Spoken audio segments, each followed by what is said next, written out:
This episode of Tech News Day is sponsored by Stitch Fix and by HelloFresh. We've seen a lot of creepy robots together, haven't we, folks? There's, of course, Sophia, along with all the other fleshy abominations from Hanson Robotics, including creepy Robo Einstein and creepy Robo Philip K. Dick. And then there's the Russian company Promobot with their uncanny versions of their own founder, plus an Arnold Schwarzenegger robot that got them sued by Arnold himself.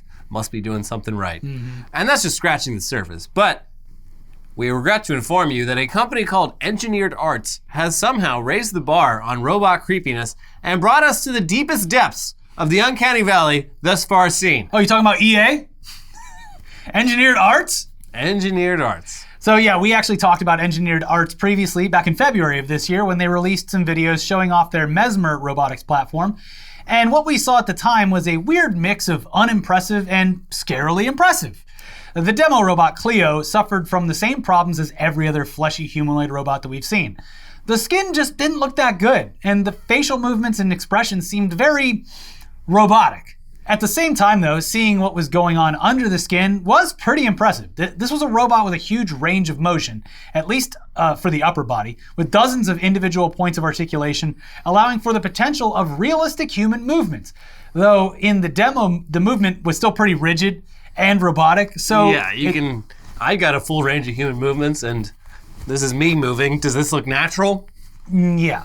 Anyway, fast forward 10 months, and it looks like Engineered Arts has really put in some work this year, because the latest demos of their Mesmer robotics, like robots, are actually fucking terrifying in the typical Uncanny Valley sense, and in the sense that we are genuinely terrified of what these things might be capable of in just a few years.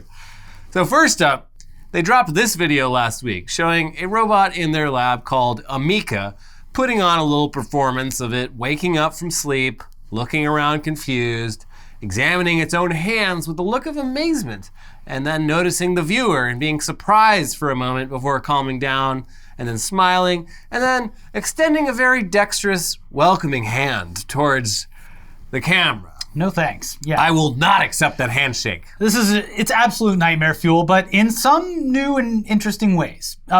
By not even attempting to emulate the look of actual human skin and instead just going with gray, the movements of the face and the hands come off as somehow even more natural and believable than they would otherwise. And those movements are much smoother and more natural than the last time we saw Mesmer. Also, all that natural blinking is an especially horrific touch. This is a Chucky doll. Yeah. The gray. Why are you blinking? You don't have moisture to worry about on your eyes. Overall, we give Amiga an 8.5 out of 10 on the get that thing the hell away from me scale.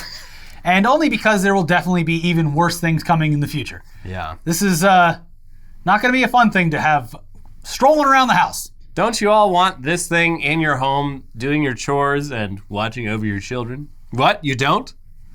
No? Well, you're wrong. Well, this is a companion bot. Much like NFTs and everything else, you will accept this into your life. Whether you like it or not. Yeah. Ask it a question. It'll do anything. But in fact, Engineered Arts, they actually managed to up the ante on themselves just a few days after posting that video with another video of a different Mesmer robot. And this one is just a head with no body. But while Amica featured gray robot skin, this guy, who's called Adron, I guess, features some of the most realistic looking skin that we have ever seen on a robot, which when combined with some very natural looking facial expressions, results in something truly deeply unsettling. This is a robot that might actually fool you, at least for a brief moment, until you notice there's just something a little bit off with the eyes, but then it's too late. Yeah. He's got you. Within arm's reach. Yeah. So once these people at Engineered Arts figure out the eyes, it's over for all of us. Hopefully the eyes take a while.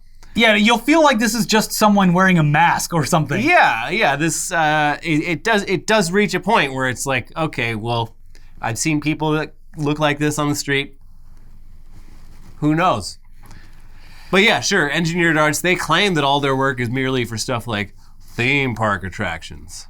and whatnot, and not global domination. But that's exactly what someone seeking global domination would say. It's exactly what they would say. Oh, this is just for that new, we're making President Biden for The Hall of Presidents. the Hall of Presidents. Like, wait a second, there's already a President Biden in the Hall of Presidents. Oh God, he's coming for me! Watch out! Yeah.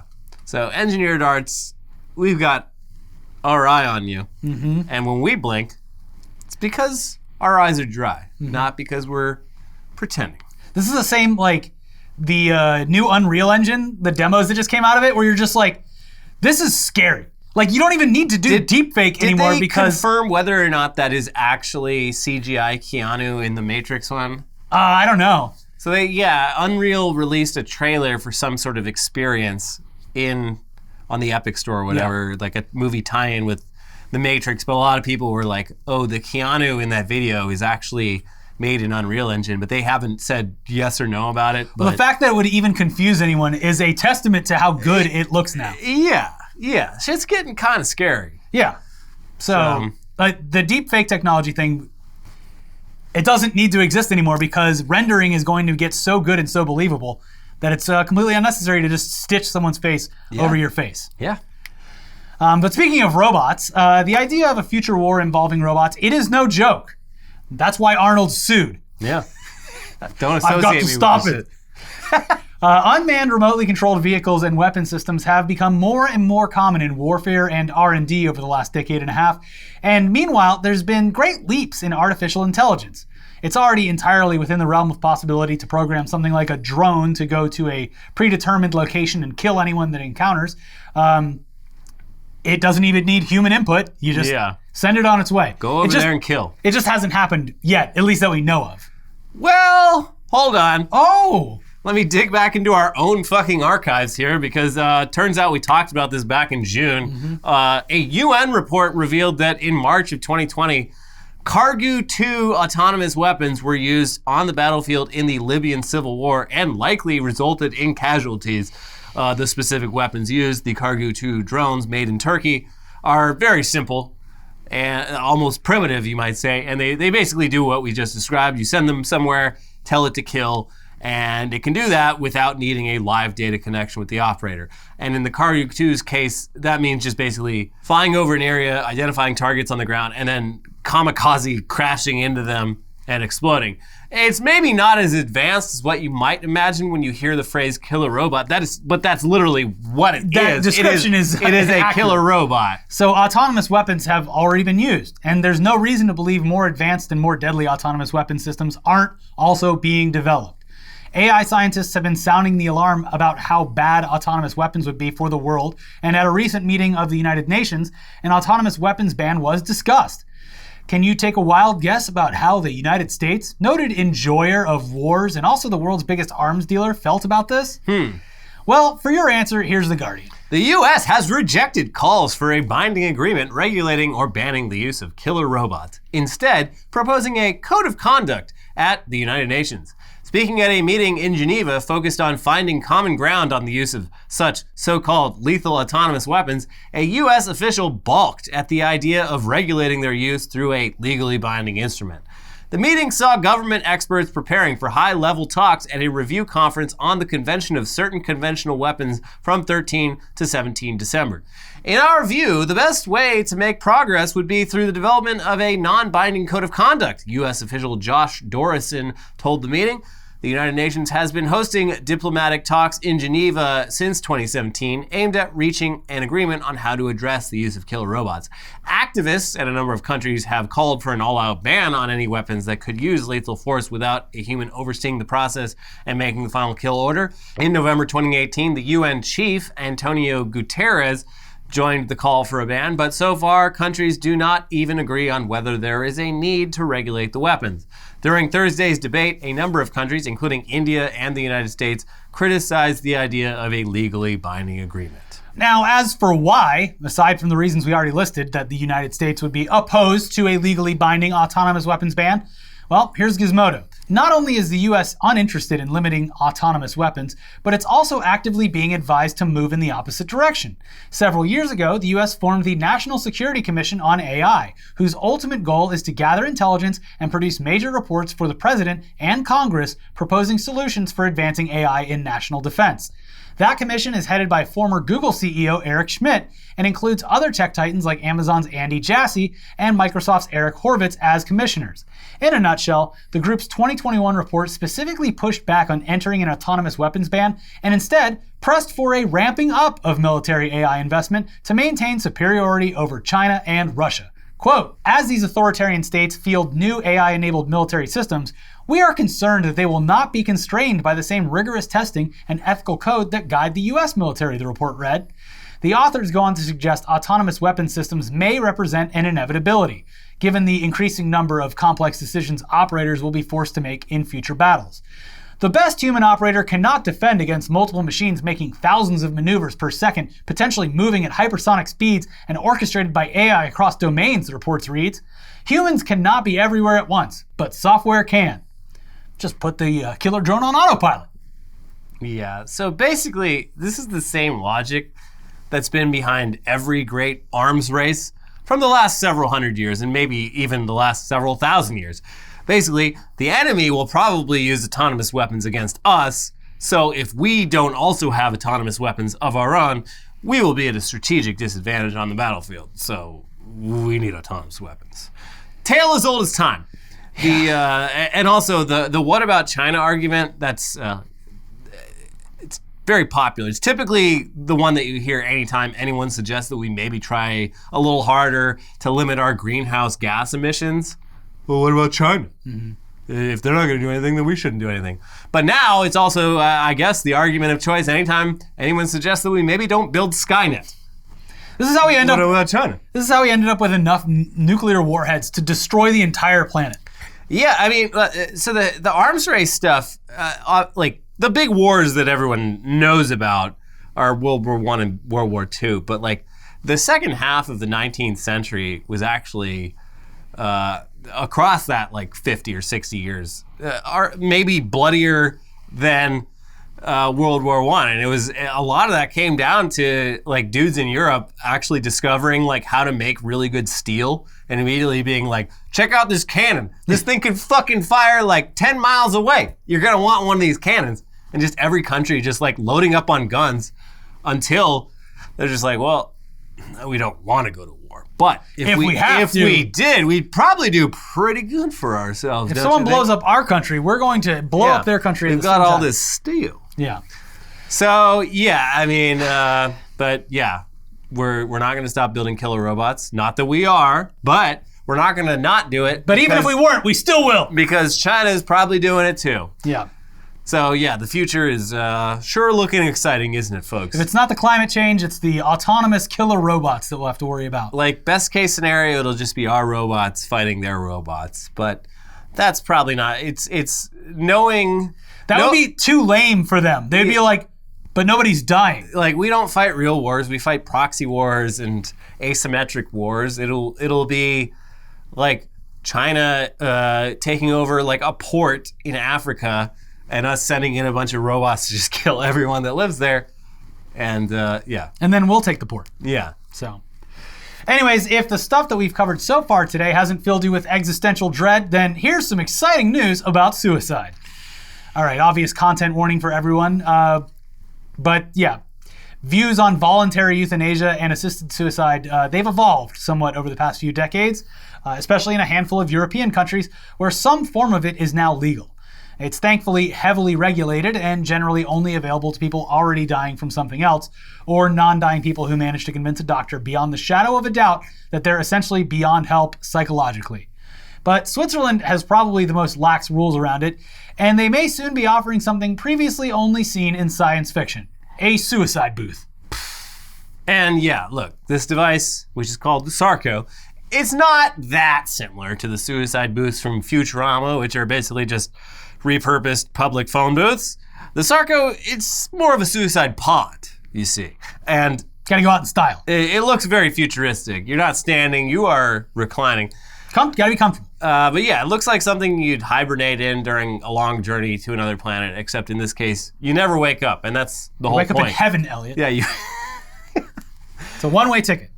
So, yeah, the website Swiss Info spoke to Philip Nitschke, the founder of the Australia-based organization Exit International. Great name. About his new invention, and here's how he describes it. It's a 3D printed capsule activated from the inside by the person intending to die. The machine can be towed anywhere for the death. It can be an idyllic outdoor setting or in the premises of an assisted suicide organization, for example. The person will get into the capsule and lie down. It's very comfortable. They will be asked a number of questions, and when they have answered, they may press the button inside the capsule, activating the mechanism in their own time.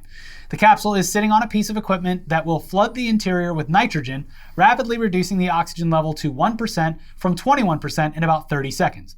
The person will feel a little disoriented and may feel slightly euphoric before they lose consciousness. Death takes place through hypoxia and hypocapnia, oxygen and carbon dioxide deprivation, respectively. There is no panic, no choking feeling.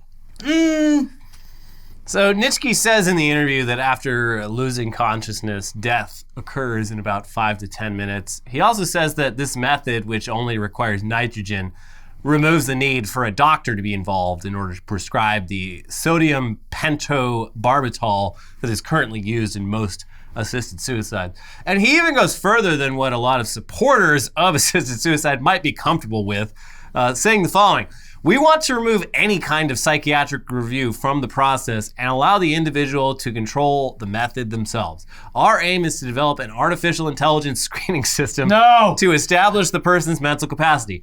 Naturally, there is a lot of skepticism, especially on the part of psychiatrists, but our original conceptual idea is that the person would do an online test and receive a code to access the Sarco. Oh, cool, like a BuzzFeed quiz. So... yeah, I mean, that is actually very similar to the suicide booths in Futurama. It even shows up at your door like an Uber. Yeah, now that you're describing it like that.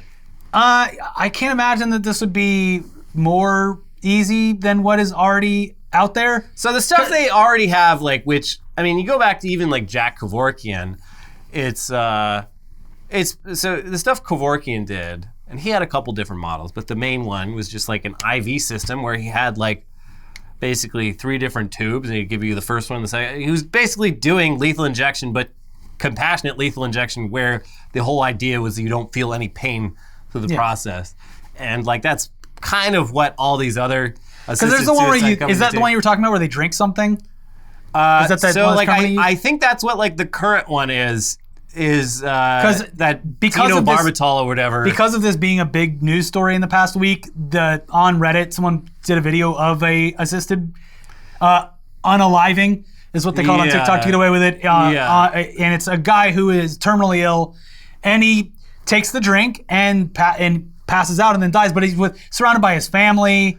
And I mean, that's the thing. Like, this is an extremely uncomfortable topic, but like, I support it. And like I've told like my wife, and I've told multiple people, I'm like, because my grandma had Alzheimer's, I'm like, if I ever get Alzheimer's, I will draw up a contract that says like, once I can't do this, this, and this, like I consent to being put down, because I do not want to be allowed to live past a certain point where I become this fucking freak that you're all around, because this is an irreversible fucking brain illness.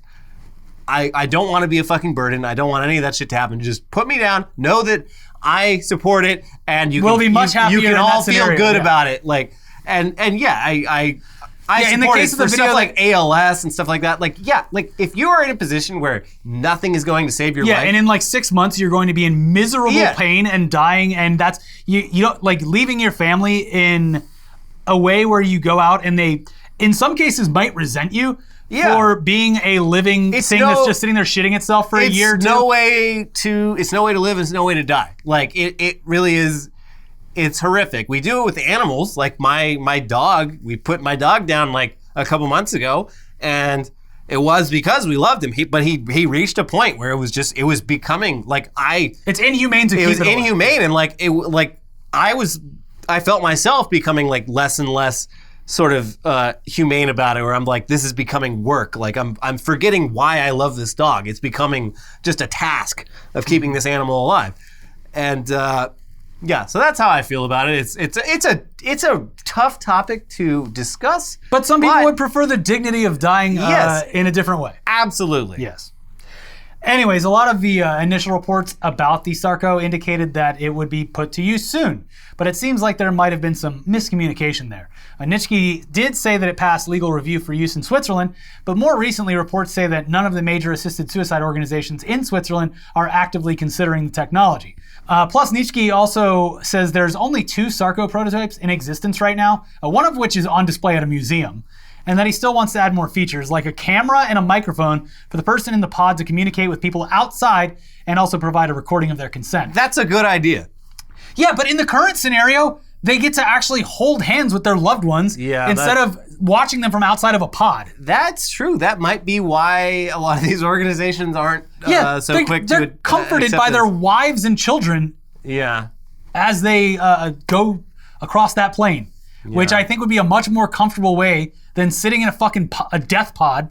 I mean, the nitrogen thing is interesting, though, because this is like when we talk about capital punishment, which I oppose 100%. I don't think anyone, no matter what they do, needs to be executed. But if you're gonna do it, like, it's so funny watching states, like, they're like, we lost access to all these weird ass fucking like chemicals that we get. Like, what are we gonna do? We can't execute people. I'm like, literally just nitrogen.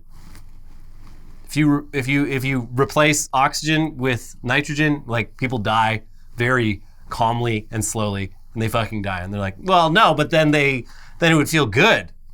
We can't do that. That's not punishment. They're gonna go very bring back the firing squad. Yeah, like that's the only reason. Like all capital punishment in the U.S. would just be with nitrogen gas if there wasn't an element there where they're like, no, of revenge. We got to make them feel pain and fear during it. Yeah. So look, the suicide pod might not be ready for prime time, but it sounds like it will be eventually. And it's okay to have very mixed feelings about that. This is a topic that you shouldn't have to worry about or think about until you get a little too high one day. But I think it is something you should think a little bit about, just like in terms of, because like my hope is that someday. Well, we live in America. It's just not going to happen in our lifetime. But like that's the thing. Like it's very very quietly. It is legal here in California and in like 10 other states. Like it is doctor-assisted euthanasia or whatever is still, it's legal. They don't advertise it. They call it unaliving. Yeah, maybe. But like, I mean, I think it is something, like, if that's an option, like I said, like thinking about looking back at like my grandma going through Alzheimer's and just like realizing, knowing 100% in my head, I'm like, no, I never want to, if there's a possibility that I will not be allowed to reach that point, absolutely. Like, I think it's good to actually think about that. Yeah. At least a little bit. Maybe not when you're young. Don't let it consume you. When you're super young, you don't have to worry about a whole lot of things. But when you're really in like 40s, 50s, 60s, yeah, maybe consider it. When you get around to writing that will. Yeah. Anyway, we do have more news for you coming up that's less... thank God. Less like existentially depressing than everything we talked about so far. But first, this episode is sponsored by Stitch Fix. Your style isn't one size fits all. It's about what suits your body and what suits the moment. So why not shop at a store that's personalized to your body and style? Introducing Stitch Fix Freestyle, a shop built just for you. Stitch Fix Freestyle is your trusted style destination where you can discover and instantly buy curated items based on your style, likes, and lifestyle. Whether you're looking for a brand you love or to try something new, at Stitch Fix Freestyle you can shop hundreds of brands personalized to your size and fit. With styles for workouts to workwear, for lounging around the house, or for a night out on the town, Stitch Fix Freestyle has clothes for any occasion. Plus, there's no subscription required, and they offer free shipping, returns, and exchanges. Get started today by filling out your style quiz at stitchfix.com/newsday. That is stitchfix.com/newsday to try Stitch Fix Freestyle. stitchfix.com/newsday. And this episode is sponsored by HelloFresh. Hello. With HelloFresh, you get fresh, pre-portioned ingredients and seasonal recipes delivered right to your doorstep. Skip trips to the grocery store and count on HelloFresh to make home cooking easy, fun, and affordable. That's why it's America's #1 meal kit. The holidays can be hectic, but HelloFresh keeps things simple with recipes that cut back on meal prep and cleanup so you can spend less time in the kitchen and more quality time with friends and family. Recipes like balsamic and fig beef tenderloin or pecan crusted salmon. Make holiday meals feel special without the high cost of dining out or delivery. Or go for a cozy comfort food choice like chicken sausage and sweet potato soup for a cold winter night. 2 hearty winter recipes coming up on next week's menu that we're looking forward to are the home-style chicken and biscuit pot pie and the Southwest beef cavatappi. I'm also throwing in 1 vegetarian meal a week now. Because there's a lot of good stuff there for you'd be surprised. I'm trying to pull back a little bit from all the meat, especially some of the pork. Yeah. Now for us, HelloFresh is always a huge lifesaver when you aren't in the mood for planning out and shopping for your recipes, and it's a great motivator to get in the kitchen and cook. So go to HelloFresh.com/Newsday14 and use code Newsday14 for up to 14 free meals and 3 free gifts. Again, that is up to 14 free meals and 3 free gifts by going to HelloFresh.com/Newsday14 using that code Newsday14. All right, back into the news now with one of our favorite recurring topics. Elon Musk saying some real head-ass shit. It's because he got that weirdo haircut. Real fucking Roger Klotz looking head-ass. Yeah, he does. So if you've been following Tesla and SpaceX at all for the last fucking decade, you're probably aware that a huge reason for both companies' success is the billions of dollars in subsidies that the US government has provided them. In 2015, the LA Times looked into it and calculated that Musk's companies had received $4.9 billion in government subsidies. That number has likely gone up since then. And you know what? That's good. The government spending money to support development of green energy is good. Yes. Elon Musk, of all people, you would assume, would feel that way. But apparently Elon's opinion on government subsidies for green energy has changed now that his car company doesn't need them as much as they used to. Here's CNBC. Tesla CEO Elon Musk said he's against President Joe Biden's social and climate spending bill, pointing to his concerns about the insane federal deficit. Honestly, I would just can this whole bill, Musk said late Monday during the Wall Street Journal CEO Council Summit. Don't pass it. That's my recommendation. The Build Back Better Act, which has passed in the House but has yet to go to the Senate, includes tax incentives of up to $12,500 for vehicles built by auto worker union members to spur consumer demands in electric vehicles. The Biden administration's efforts would reinstate a $7,500 federal credit for Tesla, which doesn't have union workers building cars. Once again, giving Tesla the same credits that many other automakers are still eligible for. But Tesla has been operating without the standard $7,500 for nearly 2 years and is doing just fine, Musk said. The Build Back Better Act follows Biden's infrastructure bill, which was signed into law last month. It includes $7.5 billion to build out the nation's electric vehicle charging stations. Musk also said Monday that government funding for EV charging is unnecessary. Do we need support for gas stations? We don't, Musk said. So there's no need for support for a charging network. I would delete it. I'm literally saying get rid of all subsidies, but also for oil and gas. All subsidies. This government needs to get rid of all subsidies. So this is a classic ladder pull move. You've climbed up the ladder, there's someone behind you, and you pull the ladder up. Yeah. Elon did not give a shit about the federal budget deficit back when government subsidies were helping Tesla lose less money than they would be otherwise. And that was very much the case if you look at any of their financials for most of the last 10 years. But now that Tesla is in a position where it doesn't want or need the government's help, no one should get those same subsidies. Also, it's very clear that those subsidies are going to help his competition directly. That's the reason. And building charging stations because he owns the largest charging network in the country. And also they help a lot of, you get more money if your shop is union. And this is a direct... Is Tesla a union shop? Oh, it's not? This is directly for General Motors and Ford so that they can get their electric vehicle fleet off the ground and at mass production. Elon, if you let your factory unionize, you get a lot more money. Interesting. But even if that were the case and he got those subsidies, it's also goes against the business model to have every other car company in the space making what could be comparatively much better vehicles than what are coming out of Tesla. It makes sense from like a business standpoint, for sure. It's just wildly hypocritical if you know anything about how this guy got where he is today. It's like, it's inconsistent. Are you fucking insane? Yeah. So perhaps the funniest example of that sort of fiscal conservative when it needs to be thinking was when actor Craig T. Nelson said the following on Fox News back in 2009. We are a capitalistic society. Okay, I go into business, I don't make it, I go bankrupt. They're not going to bail me out. I've been on food stamps and welfare. Anybody help me out? No. I've been on food stamps and welfare. Anybody help me out? No. And yes, you heard that right. I've been on food stamps and welfare. Did anyone help me out? No. Did anyone help me when I was on food stamps and welfare? No, I was completely on my own. Was that when I was on food stamps and welfare?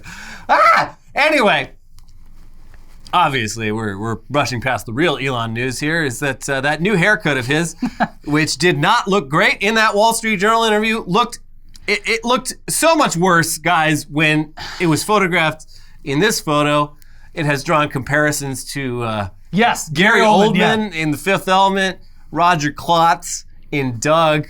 Certainly a hairstyle choice for a 50-year-old man to make. That's the thing. It's a hairstyle that a 20-year-old would have, maybe. And I think he said he did it himself, which, look, Elon, maybe the government should have stepped in and subsidized a better barber for you. Look, he's... I would support my tax dollars going to that. He's freshly single. He's moved to a new town. He's ready to get out there, and he wants to look young again. I'm just waiting for when he starts wearing a cowboy hat like his brother Kimball. He is living in Texas now, right? Yeah. So, I mean, it's got to be right around the corner. Oh, yeah, I love Texas. I'm a big cowboy. I like to eat big steaks and wear big old boots. Yes, Texas, land of the free. We're thinking about putting spurs on the Tesla. So, there you go. That would be cool, actually. Yeah. But they take them off when you have to ship it to Oklahoma and then back to Texas. They take them off in Oklahoma. Sorry, everyone. But let's move over to some YouTube news. Yeah! In our previous episode, we talked about how YouTube's copyright claim system is prone to all sorts of abuse, ranging from overprotective copyright holders opposed to fair use, all the way to people just fraudulently claiming that they own footage that they do not actually own, and music. And also, hey, what the hell are you going to do about it, loser? Yeah, you going to hire a lawyer and spend money you don't have? Good luck. Or just bite the bullet and deal with it. Yeah, well, here's a story about a very elaborate take on that second thing. And good news, at least the bad guys in this story got in trouble, but only after years of running their copyright scam and reaping about $20 million from it. Oh, Christ. Here's Market Watch. 2 men have been charged with allegedly running a years-long music royalty scam in which they collected more than $20 million in payments from YouTube by falsely claiming to hold the rights to 50,000 Spanish-language songs. Prosecutors say Jose Chanel Terran, 36, of Scottsdale, Arizona, and Webster Yendi Batista, 38, of Doral, Florida, claimed their company, Media Move Inc., controlled the rights to a large back catalog of music. In 2017, they allegedly approached a third-party royalty management firm identified in court papers only by the initials AR, falsely claiming to control the royalty rights to the songs. In some cases, Terran and Batista used forged notes from artists claiming they had the rights to manage the music, prosecutors said. A spokeswoman for the U.S. Attorney's Office in Arizona, which is prosecuting the case, declined to elaborate beyond what was detailed in public court filings. Terran and Batista signed contracts with the management firm to monetize the music online, prosecutors said. The management firm then established Media Move's credentials with YouTube, giving them copyright claims to the songs on the video platform. And it sounds like the only big mistake that these guys made was going after songs by artists who absolutely had the means to take this up in court. That was their big mistake. You gotta go after small fish. Yeah, one of the songs that they claimed as their own netted them over $100,000 in royalties, which, if you know anything about how piss poor music royalties are nowadays, means that song is massively popular. They also claimed multiple other songs that brought in tens of thousands of dollars each. It's some real serious hubris. And these guys seem to have thought that they would just never get caught. Here's more from that Market Watch article. Prosecutors say that when the legitimate rights holders for one song, identified in court papers only by the initials DH, filed a complaint to the third-party management company claiming copyright infringement, Terran boldly insisted the person had no legal grounds to stand on. Quote, "Any issue that DH have with our content, he can email me directly. We will not issue any revenue share to him or anyone just because he says he has the right to. We have contracts, and if he has any doubts, we can keep discussing this in front of a federal judge. Thanks."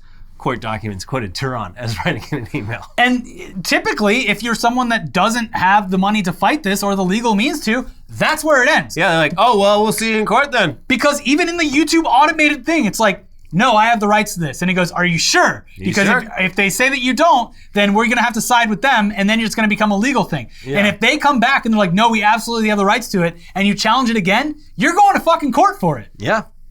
So if you don't have the money or the means to fight it, that email would actually, even if you were the actual artist, you'd be like, well, actually, maybe the company that owns my rights sold them off to a digital rights management company, and maybe they're telling the truth. So it's an intimidation factor that absolutely works. Yeah, in a normal, like, you would assume, like, most of the time, if you were 100% confident and maybe had access to legal representation, you click the button to be like, yes, proceed, and you would assume the other people would be like, oh, okay, well, not worth it. But like this guy's like, no.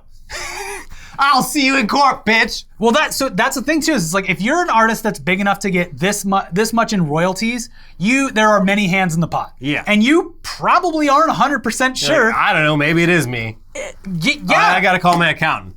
Yeah. It's probably a lot of work to get this back. And it's like then someone up the chain is like, yeah, I'm your A&R guy, but I don't know who the fuck owns the rights right now. Yeah. Like, yeah, we sell that shit all the time. Yeah.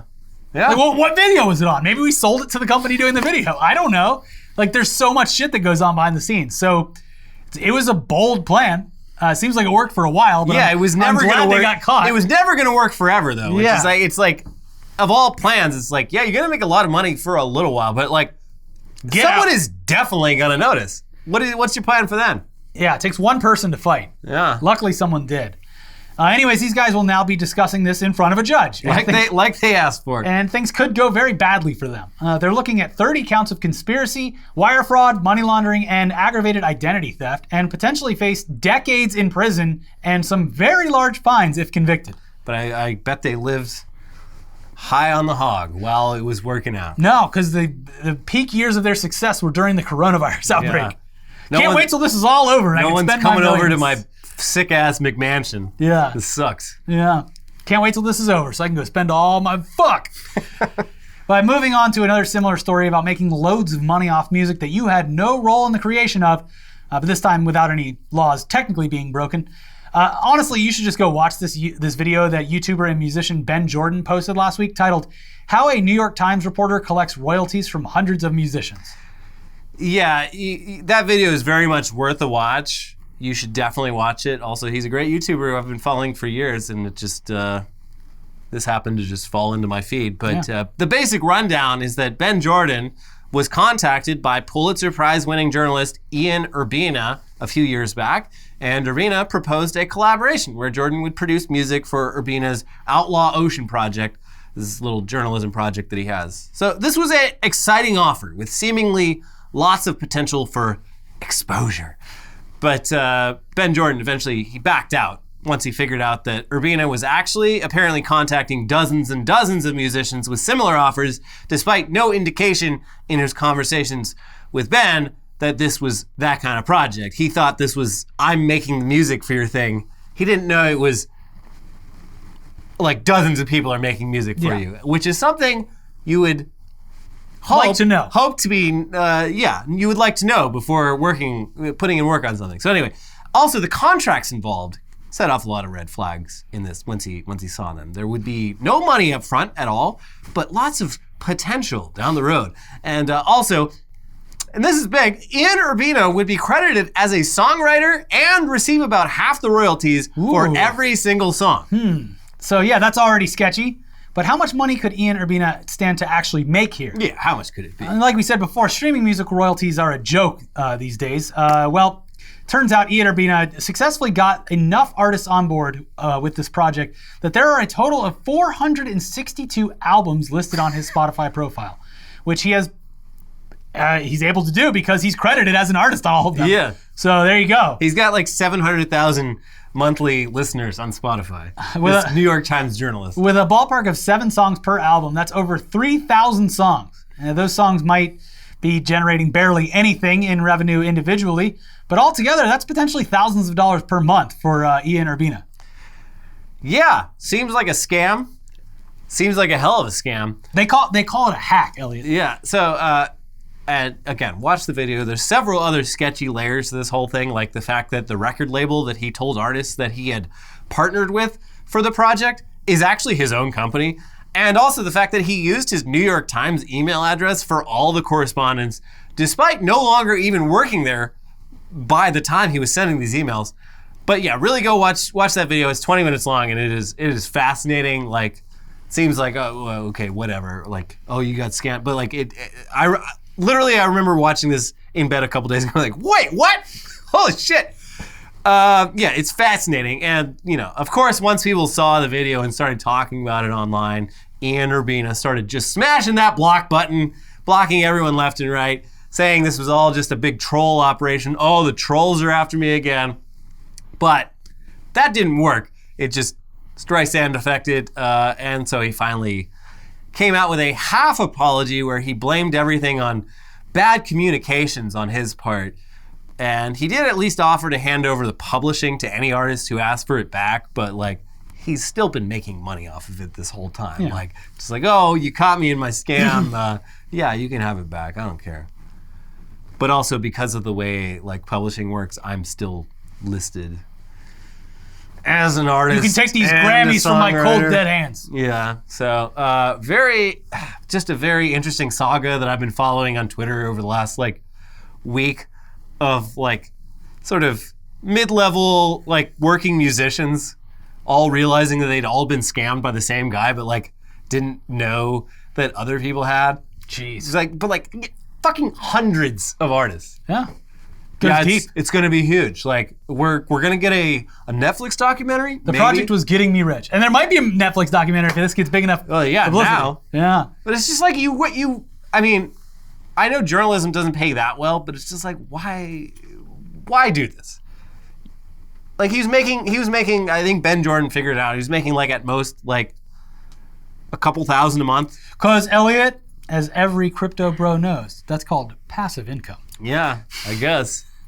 That way you can work on all your side hustles while you have that passive income. But yeah, if you're into like music production or anything, Benn Jordan, great channel. Also, big announcement, considering we just got like the contract today. We're gonna be in Austin, Texas. Yeah. The second weekend of January. Second, third-ish. hold on. Second weekend. January 15th, the Saturday. Yeah. We're gonna be doing a live show in Austin, Texas. We'll get more information for you soon because I don't know if they've announced it. Who we're partnering with. But if you live in the Or around. Southwest, Yeah. in and around Texas, Deep in the heart of Texas. maybe block out that weekend because, we will be participating in a Rooster Teeth affiliated sort of podcast festival. They're not doing RTX South anymore, but surprise, yeah. doing this thing. And we were so happy to be invited. And we would love to see as many of you there as possible. Live showtime, baby. Yeah. Let's go. Get out of the way, Omicron. It's time to do live shows again. Yeah. So we'll be there. If you want to come say hi, that would be great. Looking forward to it immensely, and we'll have more information and where to buy tickets. I believe we're doing like a Q&A or something before. I don't know what. I just said yes. I said yes. I was like, a nice little trip. Free trip to Austin? Let's go. I love That sounds Austin. great. I got a lot of friends out in Yeah, Austin. so we're going to have fun. We'd love it if you showed up. That's Saturday, January 15th. Hopefully you can make it. But in the meantime, please watch our most recent videos over here. We have a Weekly Weird News where a guy gets a fucking artillery shell stuck up his butt. Ooh! And also Trump being a walking, talking biological weapon. Yeah. Watch both of those and stay tuned for more episodes. We'll see you soon. Bye-bye.